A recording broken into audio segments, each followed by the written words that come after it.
mancing ti isuk datang ke setengah genep teu menang-menang teh kiato. Ti isuk datang ke setengah genep jangan geus teu lejem deui teh magrib aing can menang goblok. Nya teu salat pa deui. Aduh setengah genep aing balik ya. Nya ngadoa ka Allah, ya Allah, mana Rahmanmu?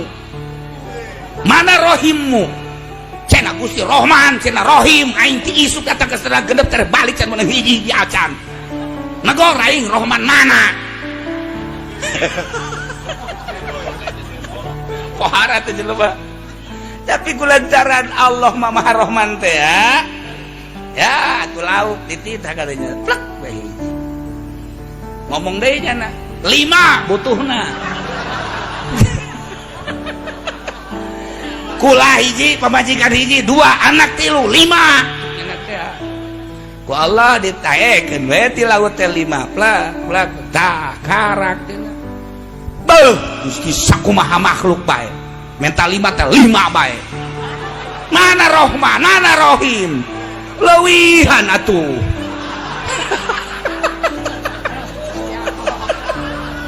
Ya Allah ya Rabb ya cak Allah teh hayo geus kadarinya pinuh lauk parahu pinuh.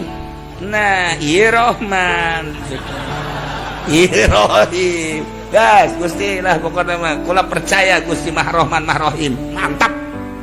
Guys, waktu ka sisi laut wadahan kabeh. Masyaallah, buarang datang ka imah imahna kahuruan. Urusan laut kok dibawa ka imah. Urusan Ieu Rahman Rahim geus karasa kunaon haju kahuruan. Naon artina lauk Gusti cek cenah teh. Mana Rahman Gusti? Mana Rahim Gusti? Atuh sapira lauk cek cenah teh. Pareuman. Benean.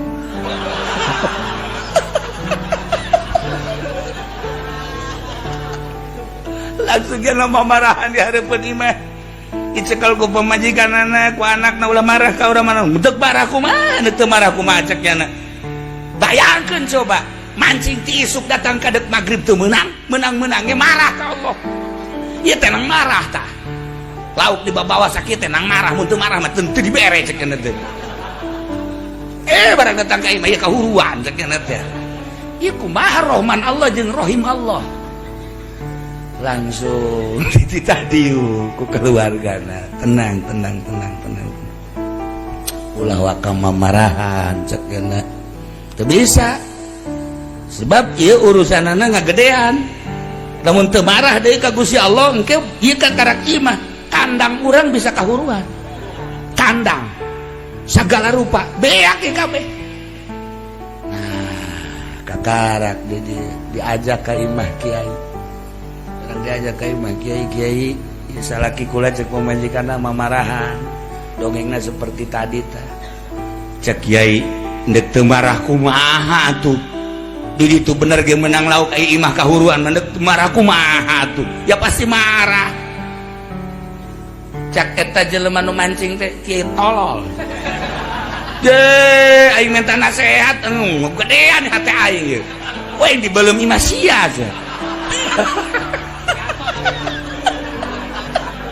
ka pamajikanna balik ulah ka imah kiai kos ieu beres imah kiai aing panas jangan hati.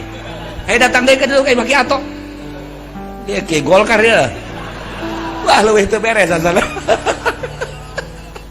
Geus sababaraha kiai karak datang ka imah kiai anu boga kebijakan. Begitu dibawa ku keluarga anak kula mah geus lain urusan lauk, lain urusan imah, urusan ngaredakeun pikiran. Ieu pikiran lamun teu diredakeun stres. Lamun geus stres kan boro-boro ngabangun imah tangga jeung boro-boro ibadah ka Gusti Allah jang diri da geus parah. Maka kula minta nasihat coba ka mama. Ieu mah ulah kudu dinasehatan. Kos kieu mah moal bisa dinasehatan. Sebab nyana boga kayakinan nu mantak nyana ngagerokeun ka Allah Rahman Rahim ge aya kayakinan. Ngan keyakinanana tertutup geus kulantaran tertutup haju kuari nyana neuleuh imah leuwih tertutup deui maka lain kudu dinasehatan ieu mah geus cicing heula di dieu baralik kabeh pamajikan jeung anak ieu mah kena cicing di dieu cicing mondo jadi masantren lain mondo masantren beda mondok jeung masantren mondok mah Haji Pendi lemburna pondok lahir datang ka paeh di dinya bae tapi bodoh bae sebab tama kampung pondok ngaranna masantren nah barang masantren dituturkeun kan ku kiai sebab jelema lapar moal bisa dinasehatan kecuali dibere dahar jelema lamun hayang kawin dinasehatan moal bisa kecuali dibere jahe nasehatna teh model kos kitu orang bijak karana jelema lapar kudu bere dahar jelema dahaga bere nginum jelema hayang kawin jahe nah iya pikiran anak mana hanya orang bijak anu bisa nerka pemikiran-pemikiran jelema saenggeus teh diterka dibere obat langsung dika Allah maka nasihat jang jelema ieu lain kudu nasihat bahasa tapi nasihatna kudu dibangunkeun di iman dimusyawarahkeun jeung keluarga saenggeus teh dimusyawarahkeun nu penting aya jang menghuni ngahuni dirina asal teu kahujanan teu kahanganan dibangunkeun saenggeus teh dibangunkeun kakara dibere ilmu nu menuju ke Allah yakni menuju ke tauhidah urang kuari kakarak datang ka ilmu tauhid wujud kidam bako mukhalafat encan datang ka yakin untuk menuju yakin eta dibutuhkeun proses maka tafakur